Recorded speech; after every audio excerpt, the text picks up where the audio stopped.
been a little while since I've done anything with this thing. I wasn't really planning on getting this thing out yet, but my work truck doesn't really want to work today. So now I think we got to bring in the original work truck. So I need to go get some diesel. My furnace in my shop is a fuel oil furnace, and there's a local gas station like 5 miles from here, sells diesel. I just fill it with that because it's cheaper than fuel oil right now. So I've been just running up. I got cans, and I'll go get 10, 20 gallons at a time and put it in my furnace and whatever. And right now I'm out. So it just died on me last night. I'm out of fuel. And I am trying to take my work truck here, but the battery's completely toasted. I'm trying to get it jumped right now just so I can move it, but the battery is too small for this thing. And right now it's only like 32 out, but still cold enough that thing doesn't want to work. So I pulled this thing out, fired it up, already gave it a heat cycle. I think I'm gonna throw some air in the tires, throw some gas cans in there, and go take this thing for a little rip. It's been like, what is it? January, February. We're in January, so October, November, December, January. It's been like 4 months since I even started this thing, let alone drive it. So it's been raining quite a bit. I normally wouldn't drive this thing in the winter, but it's been raining so much. There's no salt on the roads, at least from my drive from here to the gas station. There's no salt on the road, so.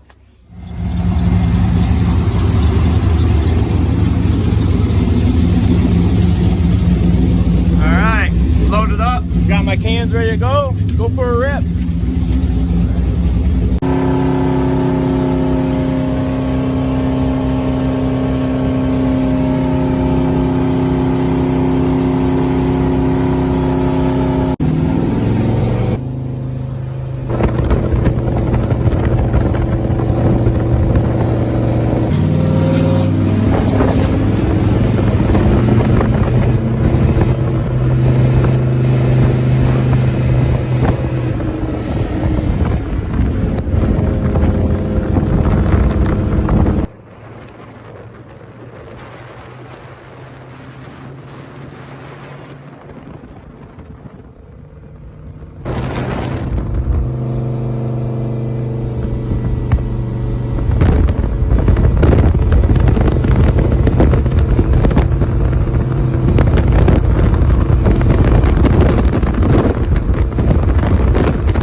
Just made it back in time. It just started snowing, so successful trip.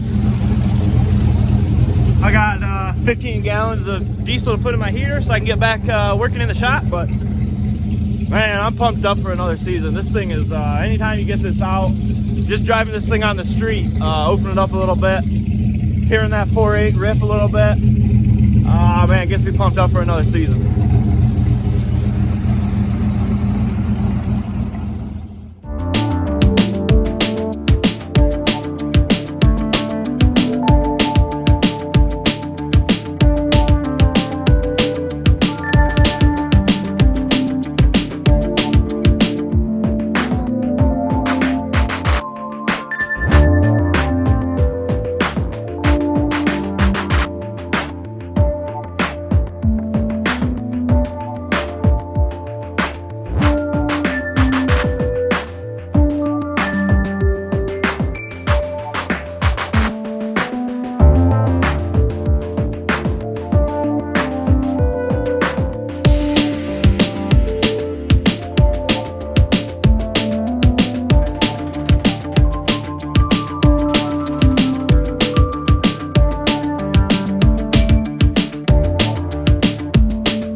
Got my first pieces of these sand car arms all welded up.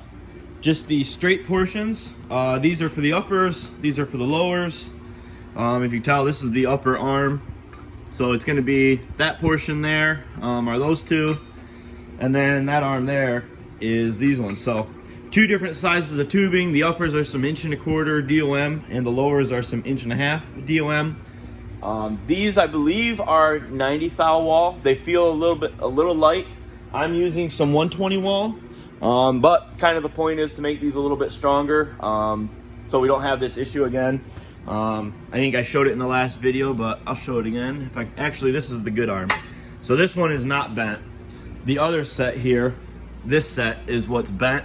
So yeah, this lower arm right here, this weld is cracked and failed. But it's cracked and failed because of the force. Both of these, let's see, it'd be the front arms down there, the front part of the arm.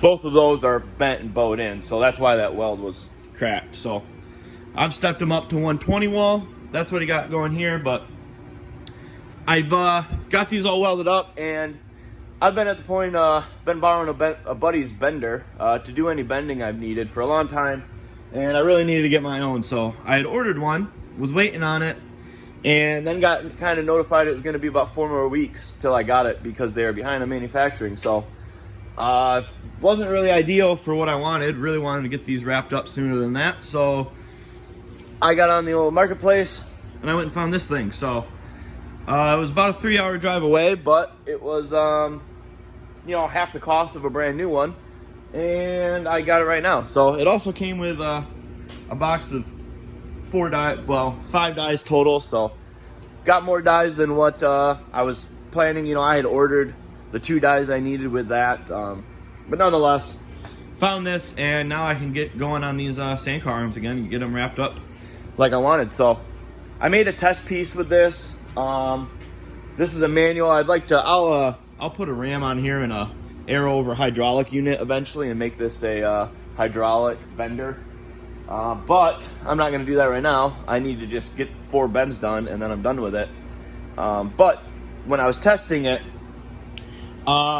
these things, it's manual. They take quite a bit of force, and I didn't have it bolted down yet. So I just stuck a pipe in between these 2 bolts and was, kind of using my arms as scissors, and it took quite a bit. Actually, I think I had to put the pipe up against my stomach and kind of pull it, and not ideal, but I was doing that late at night. No stores were open, so I couldn't go and get any of these guys. Some drop-in anchors, so threads, drill a hole into your concrete, 2 inches deep, put this down in there, pound that out, and then those flare out. So I got some of those. I'm gonna get this thing mounted up somewhere in this area. It's my only open, kind of my only open area in my shop. Pretty small shop here I got. So I'm gonna drill some holes in my concrete, get that bolted up.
Got the upper arms all welded and done.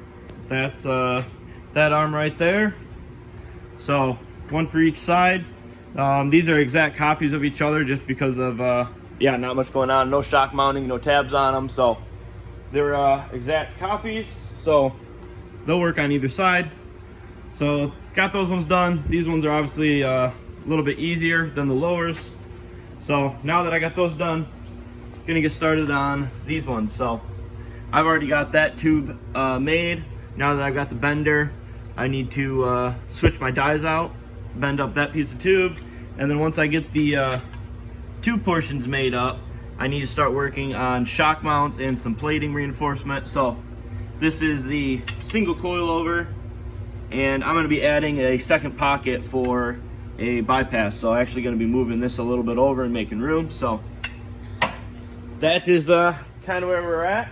Got a little bit good progress. I guess maybe not halfway done because there's more work on that set, but pretty pumped on how these ones turned out. We'll see what they look like when I get some lowers done.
Haven't done really much updating other than the GoPro, just running the time lapse on these tank arms I've been working on. But finally got the tube portions are completely all done and welded, and I'm started working on some plate work on them, making some kind of like lower pockets where all the tabbing will end up going in for the shock mounts. So this is kind of what I come up with. I'm basing everything off of this arm right here. That's the single arm design, single shock design. This company does offer a dual shock arm setup. I'm not sure if this company is still around or not. It's Sand Unlimited Cars. They came from California. But nonetheless, I just am back engineering what I have there. You know, everything, the upper arms I built exactly to the upper arms I was brought, and then the lowers, the tube portion I built exactly the same. And now the only thing that I was really, you know, mine is the plate work and making the shocks, making a bypass and coil fit over on this car. So cut my little logo in there. These are upside down right now, so you can't tell. That's what it will look like once it's up upright and flipped over. But you can see, so I gotta weld all that stuff up now. And then inside here is where I've got to make some tabs that'll go all the way from that tube all the way up to this point, and with welding on the on this plate and this plate over here.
I just finished welding up all the parts on these sandcar arms that I was building. Once again, like normal, towards the end, kind of stopped filming. I was getting tired of my GoPro batteries dying, and was just trying to hammer these out. So before I knew it, now all of a sudden they're sitting here done, and I realized I didn't film anything about them. But nonetheless, I can show you kind of the finished product. Here is an upper arm that will attach the car there, and then the spindle goes there. And then we've got a lower right here. So tabbed the shock mounts.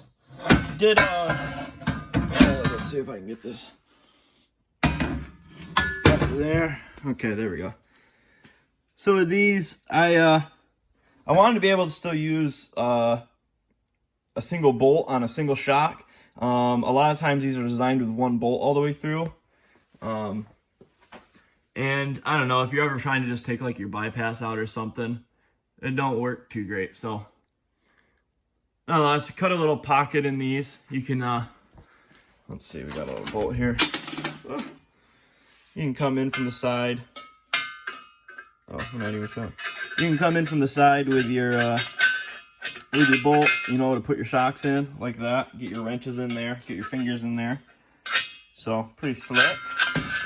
Put your nuts in the middle. Same with the back side. There's a hole there to get into the shock. So nothing super crazy. First set of sandcar arms I've ever built. Turned out pretty sweet. I did have, you know, something to copy. This is what I was given. So maybe we'll try to do a little comparison here. So this is an unbent arm, but the single shock, just a coil over design. So now we've got a dual pocketed arm that will accept a bypass and a coilover. So something a little different for me.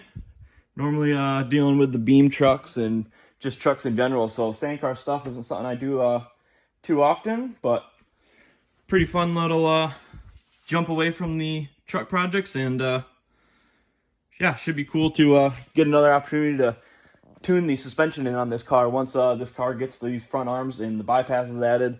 We're going to do some more shock tuning with this thing out in the dunes this summer, so pretty pumped, looking forward to it. So not only do I have the shocks all tuned on this rig, now I've actually built the front suspension arms for this rig, so pretty cool. Thanks for watching. Not really much else, just kind of a video just on the sandcar arms, so peace.